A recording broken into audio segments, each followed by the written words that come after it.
First and foremost, in the name of the one most high, true and living God, to whom all holy praises are due. I bear witness that regardless to your land, to your language, to your label, what you call yourself, that there is but one God. That's right. The revealer of all truths, the sender of all prophets, the possessor of power over all things. I thank that one God for this opportunity to stand before all of you today, see your beautiful faces, those that are in the process of self-improvement. Self-improvement is the basis and foundation of community development. You want to improve your community, your household, your city, the world. It begins with you. So today is a blessed day to have this opportunity to stand before you all and share something of what God has blessed me with. So to those who speak Spanish, buenos dias. To the Yardy crew, the Jamaican Massive, Wagwan, Visite Haïtien, Village Jodien, Wendy Sac-Passé, tous les autres qui parlent français, bonjour, everybody else is out.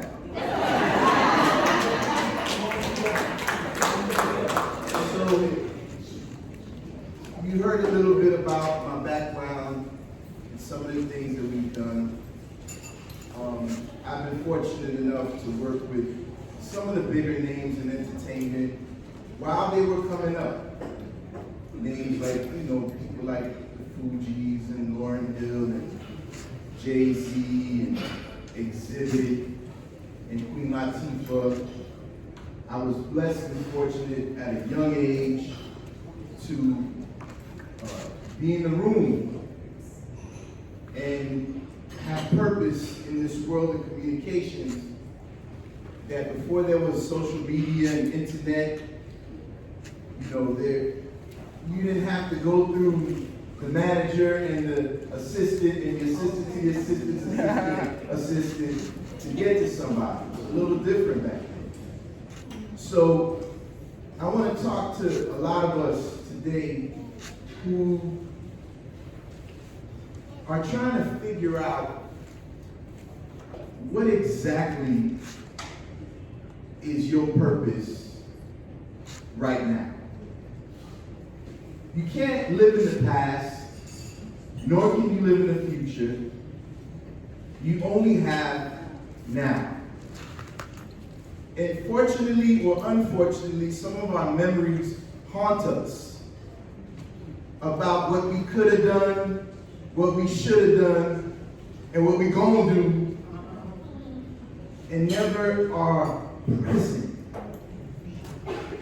So I'm a lifetime member of Omega Psi Phi Fraternity Incorporated. Roots and good, bruh. That's right. I am a member of the Circle of Brotherhood, which is an organization in Miami-Dade County that is doing incredible things. I was blessed to be one of the Hunger Nine. You all never heard. You can take some of these notes down. You all know about Hunger Nine? Oh, praise to God. We were 9 brothers that did a hunger strike to bring attention to gun violence in our community, because it's become so normal, so accepted, almost a badge of honor for some of us. And I believe it's in the Bible where that black revolutionary Messiah named Jesus said, a true Jew is not known by circumcision of the foreskin, but by the circumcision of the heart. Well, how do you do spiritual heart transplants? Come on. Well, people don't care what you know until they know that you care. Come on. So, we as black men, the Hunger Nine, under the Circle of Brotherhood, we did a 21-day hunger strike. We didn't know it was going to be 21 days. We just said we was going to go as long as we could, just on water, until we could start paying attention to the fact that, you know, there's too many black bodies ending up in body bags, in the poker beans, in you know, Homestead, Florida City, over in Carroll City, aka Miami Gardens. I got some money for you.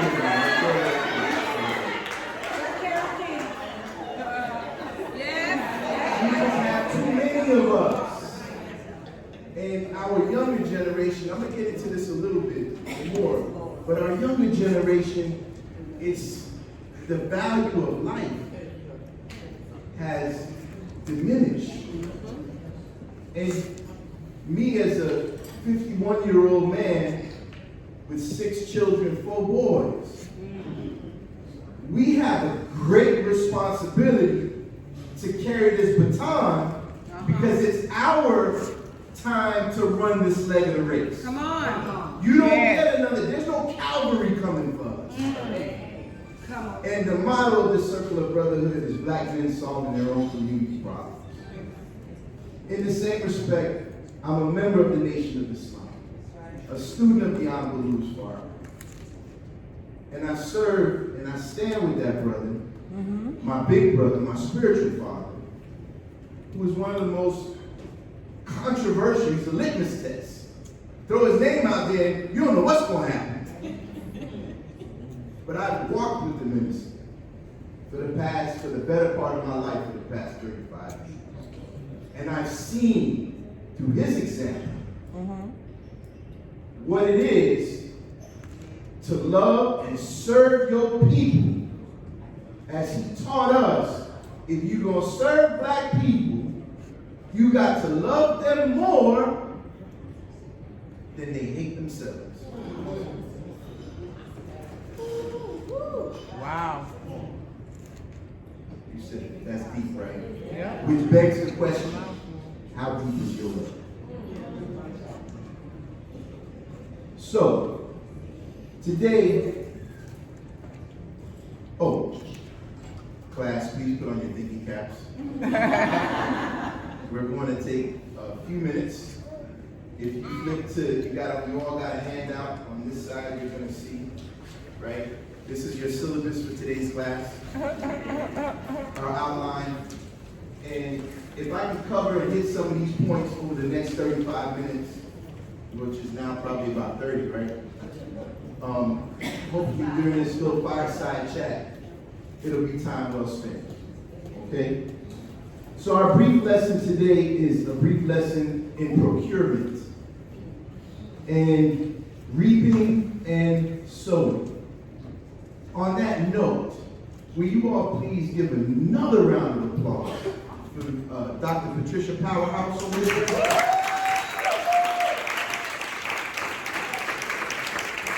Because as she was speaking, it was confirmation. Because Dr. Powerhouse touched on a few subjects that we hope to build on. And one in particular is reaping and sowing, and she talked about the harvest. Right? The harvest. So in Galatians, it says, as a man soweth, so shall he reap. Come on. And you all came here for something. Come on. You soweth your time. Yes. You soweth your gas. At $3.59 a gallon. You soweth your attention. By the way, write this down or put it in your memory banks. Question: what is the cost to be the boss? They often say you have to pay the cost to be the boss, correct? But what is that cost that you must pay to be the boss? The cost that you must pay to be the boss is attention. when I'm paying attention, wherever your attention goes, this is where your energy flows. Come on. And that thing grows. We're talking about reaping and sowing, harvesting. Galatians 6:7. As a man reapeth, as a man soweth, so shall he reap. In mathematical terms, they say, for every action, there's an equal and opposite reaction. And on the street, they say, what goes around, thank you very much. Same principle, just said in different ways. So hopefully it'll translate to whatever school of thought that you're in to see that that principle is rooted in the universal order of things. Now, Dr. Powerhouse also mentioned politics in the workplace, in which he said that I heard a big bearing of witness in the church. Well, as I was introduced and on the thing, it caused me a public affairs consultant. And I came up with that term because my dear sister, who we would be remiss in doing if we didn't acknowledge her and thank her for having vision, investing her time, her talent, and her beautiful smile to bringing us all together here. Our good sister, Tishawa Howard. Come on.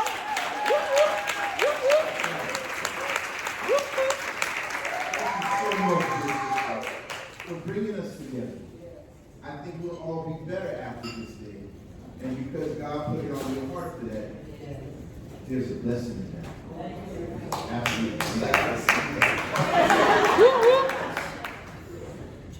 So, a public affairs consultant, there's politics in the workplace.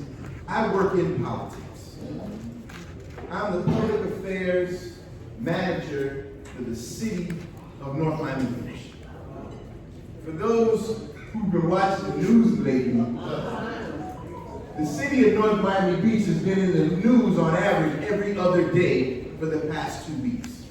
There's a war going on in the city between the mayor commission and the city manager's office. I work in between the mayor commission at the behest of the city manager. So politics in the workplace, like every workplace has its politics. Yes. But in politics, that's all we do. And it's afforded me the opportunity to see how things get done and how money moves around in government. So I want to talk today a little bit about how to make money with government, wherever you are. Okay? Now there's a couple of terms we want to break down because one of the great books I read a long time ago, which was called Men Are From Mars and Women Are From Venus, and it said how we sometimes use the same word with different definitions. So she will say to you, we never go out. And he will say, we went out 2 weeks ago. And she will say, that's exactly what I'm talking about. And he will say, huh? Oh, some of y'all know what I'm talking about. So we'll use different definitions for the same word, which doesn't allow us to communicate properly. Come on now. So I want to break down a couple of words as we go into this. And I don't want to be long, but I want to strive to be strong. So y'all please, timekeeper, keep me up. Let me know when I got 15 minutes, when I'm at the 15 minute mark. So I'm here already? Okay. All right. So the first word, convergence. Convergence. Come on. Yeah. Break it We down. had a Convergence Conference, ain't we? Yeah. I'm sorry, aren't we? Right? So convergence means the coming together of two or more different entities, right? And you'll see next to that it says health equals wealth. We often say it, but what does that really mean? Health equals wealth. What is the health of your business? What is the health of your body? And is there a relationship between the two? We're going to get into that a little bit. The next one is reap, right? Because we said that this is a brief lesson in procurement, reaping and sowing. And if you notice, the sowing in the top line is capital S-O-W-I-N-G. We'll get into that as well. I'm into nuances and little things. There's all kind of little gems up in here. You know. So reap means to cut or gather, to earn, realize, gain, or win.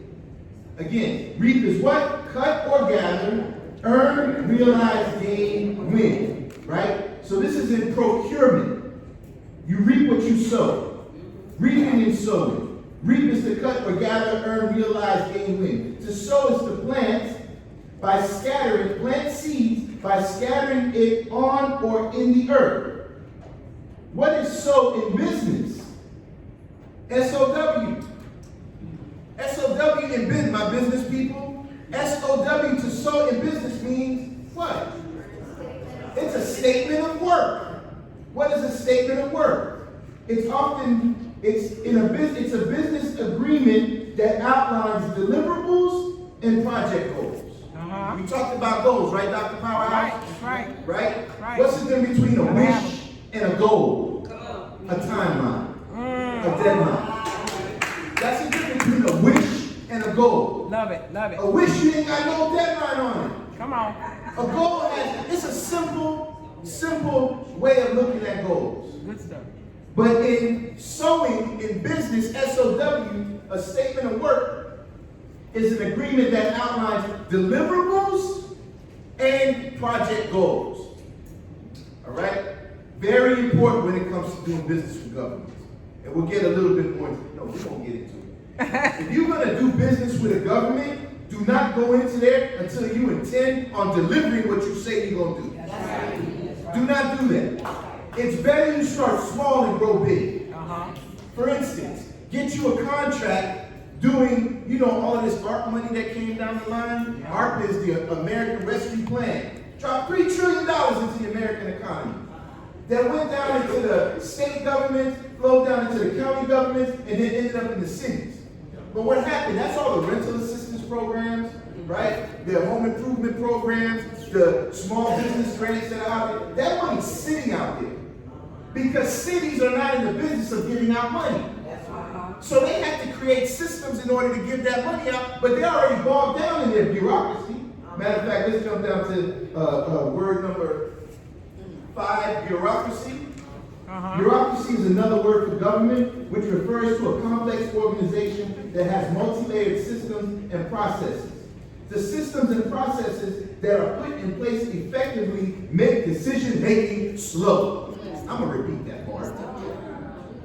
You got that part? Okay. No need to repeat it? All right. You got it. That's right. The system and processes that are put in place effectively make decision-making slow. Now, je parle français moi-même. Et puis le mot en français pour desk, I speak French, and the word for desk in French is bureau. Right? So bureaucracies are typically places that have a bunch of desks with a bunch of papers piled on top of those desks that nothing happens with those papers. They move really slow. Does that make sense? That's a bureaucracy, right? I.e., U.S. Census Bureau, the Federal Bureau of Investigation, the Bureau of Labor Statistics, a bunch of places with a bunch of desks, with a bunch of papers piled up on top of it where nothing's getting done. Now you want to do business with that, right? You're like, I don't know. That's what you said it like that. Well, the fastest way to become a millionaire or a billionaire is to do business with governments. Y'all didn't hear me. The fastest way to become millionaires or billionaires is to do businesses with governments. I know some young brothers that went from, I'm going to start a landscaping business, to becoming millionaires because they got a contract with the county just to do landscaping. Yeah, that's right. Okay? I hope that we can expand your mind a little bit. My teacher, Jan Balous Farrakhan, gave us an equation one day. He said, he who prescribed the diameter of your thinking prescribed the circumference of your activity. What does that mean? That means that if your diameter, the diameter is the measurement of a circle from one end to the other end, correct?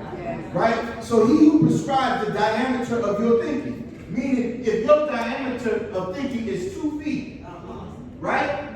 They will determine the circumference of your activity. This is your circle. Break it down, break it down, right? break it down, break it but down. The diameter of your thinking is big. Yeah. Right? It can be big things. So we want to stretch Come on. your imagination a little bit. Right. To help you better understand who you are so that you can have vision of what you want to do. For the scripture says, where there is no vision, people perish. Oh, they do. They perish. We don't often think of ourselves as the people that's talking about. But we too will perish and we will fumble the baton in this leg of the race that we have to run, which is the only race you get to run. Come on now. It's yours. Okay? Well The said. only one. And I know some of us are hip, slick, cute, and cool. I graduated from high school. Me and Coach Crump was talking over here. I graduated from high school almost 36, 37 years ago. I know I don't look it, thank you very much. But we still talk about high school football. Yeah. Because some of us, there was a detriment done to a lot of us. Because we grew up in pop culture. And we grew up with, I don't want to grow up. Oh, y'all know that song? For some of us, that has become our lifestyle.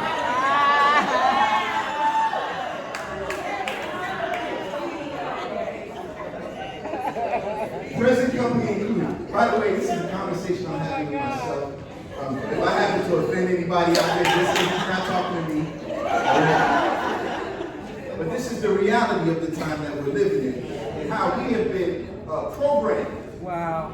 Okay? All right, so let me jump back up a little bit to that word procurement. Procurement means the action of obtaining or procuring something. To procure is to get possession of something. Every government has what is called a procurement department. That procurement department is responsible for buying and selling goods and services that the city uses. All right? So there's a gentleman by the name of Dan Pena. Anybody ever heard of Dan Pena? Y'all check him out. He's going to offend some people because he cusses, he does all kinds of stuff, but he's called a $1 trillion man. He's a life coach, etc. Not a life coach. He just has created incredible businesses. But he's from South Central Los Angeles, older gentleman, came up in the gang era, in and out of prison, all of his life, and he just got a street way of handling stuff. He said, man, these young people today, and I'm saying young like 50 on down, we just soft. We what we are. Somebody look at you funny, oh, you want to quit. It's true. And he comes to that. He's like, man, a bunch of powder puffs trying to do business. You know? And so anyhow, he said in this one particular talk, he said that there are sources of money out there. Money is not the problem. The fastest way to become a millionaire is to do business with governments. Well, if money is not the problem, then what is the problem? The problem is us. The problem is you. And our dear sister Tishawa, I don't know if it's a book or a documentary movie that's coming out called Move, or maybe it's both. Right? It's called Move, right? You're in the way of your own destiny. That's now. Okay? Is that the problem is not that the money's not out there. We're coming into some very, very recession, crazy, dramatic times. I believe what we went through in COVID was a dress rehearsal. I'm not playing, but also the last book of the Old Testament, Malachi, it says, before the great and dreadful day of the coming of the Lord. So it's two kind of days for two kind of people. And I know some of y'all don't like Rush Limbaugh, right? But he said something one day. He said, don't you feel a little funny about taking all of this money and the country's in a recession? He said, oh yeah, I heard about that, but I choose not to participate. Yeah. I said, man, I love that. What? There's a recession going on. Yeah, I heard about it, but I don't choose to participate. I like that attitude, right? Well, that time, where famine is coming upon, it's not coming upon me. Famine is here. You just look at the grocery shelf, they're not stocked the way they used to be. $25 for a dozen eggs. I'm exaggerating a little bit, but not that much. I'm telling you, it's happening. So it's not to scare you, but there's always abundance for those who think abundantly. And he who prescribes the diameter of your thinking prescribes the circumference of your activity. Lord have mercy. So the government, so there's a conversation that he has. It's called the government schemes you should be doing. Dan Peter, the $1 trillion man. The government schemes you should be doing. I just want to give you a couple of examples, right? You have the military-industrial complex, right? Why is the military? The United States government spends nearly some say up to 50% of the budget. Some say 30, but let's just say 30 to 50% of the United States budget goes towards the military, and that budget is purportedly $1.7 trillion a year. Which means that the military-industrial complex, Boeing, all those folks that make arms and whatnot, they're getting $600 billion on average a year. That's on the low level. The fastest way to become a millionaire is to do business with government. All right? Come on. The next one. What about the prison? What about the prison industrial complex? Huh? Right? You know Dr. Powerhouse. You've seen over your years how the county was running the prisons, and now the prisons have become privately run. By private corporations. Come on now. And I want y'all to look that's this right. up. I want y'all to look this up. It's called the secret meeting that changed rap music and destroyed a generation. If y'all don't know nothing about that, there was a time, you remember hip-hop was peace, unity, love, and having fun, and now it's sex, drugs, murder, right? Percocet, Molly Percocet. Y'all know that?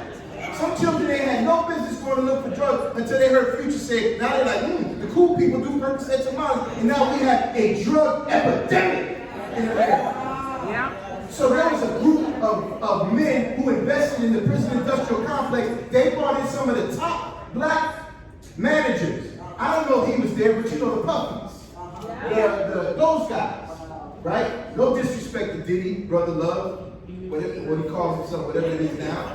Right? I don't know if he was there, but I know that there is something that happened during that time. And the point that I'm bringing it up is that they said to those guys, we invested in prisons.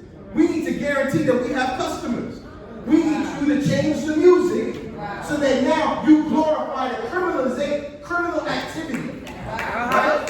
And so now the vibe and the frequency change. Look it up. It's right here. The secret meeting that changed rap music. Why? Because doing business with government is the best way, the fastest way to become billionaires and billionaires. So they created the prison industrial complex to make themselves wealthier and richer off of your misery and pain. Y'all with me? What about Big Pharma and the vaccination? The federal government has spent more than $30 billion just on COVID-19 vaccines, according to the Kaiser Family Foundation. Now, these are nefarious examples, but it's a fact.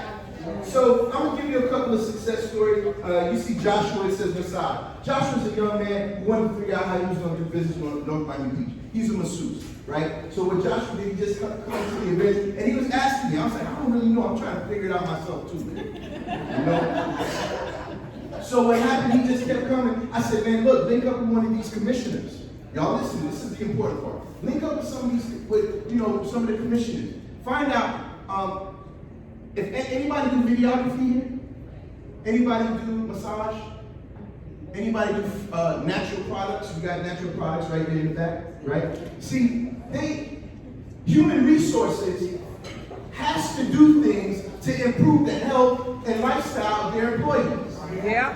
So if you resource department and you tell them who you are, they very well may pay you to come and do a presentation as well as buy your products to give samples away to the employees that work there. Right? Any authors in here? Right. Authors? Look, there is Parks and Recs programs everywhere, especially if you're talking to young people. If you go in there and you tell them, listen, I want to be able to introduce my book to such and such, go in there and you might have, you invest in yourself. You might drop a little time into it. That's right. But then at the end you say, well, will you buy some of my books that I can give to the students, to give to those in Parks and Rec, or even to your employees? I just want to expand your thinking a little bit, right? And I know I got like 1 more minute left.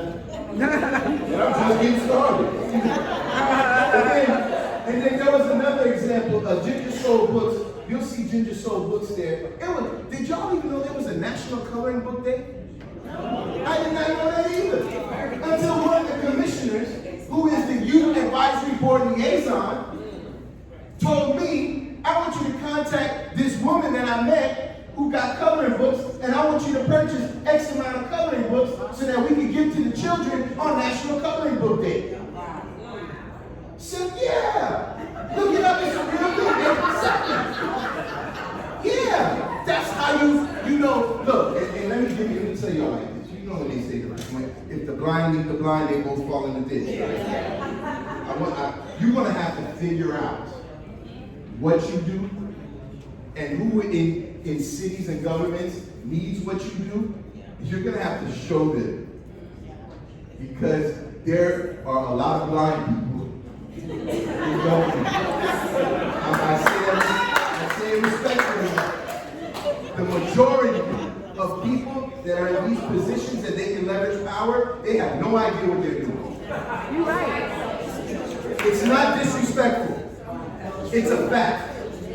Because there's nepotism, there's looking out, and each time an administration changes, they take out the other people and they go put their own people in, and they gotta start from scratch again. So it takes you about a year and a half just to figure out what color you want your office and what you're doing. By the time you figure that out, what I gotta go? It's election time, right? Okay. So, what do you need to know to do business with government?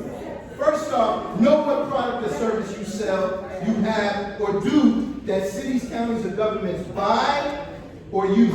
Number 2, who in that government bureaucracy uses your product? Is it Parks and Rec, Public Works? Is there a commissioner aligned with your product or service? Like the example I gave you about Ginger Soul books, a youth liaison. And remember, the old saying goes, all politics is local. So start politicking locally. Awesome. All politics is local. Start politicking locally. Now, you are a reflection of your business. What do you look like? Well, this is the part I don't want to hurt nobody. So I'm glad I only got 1 minute left. Oh, 2 minutes left?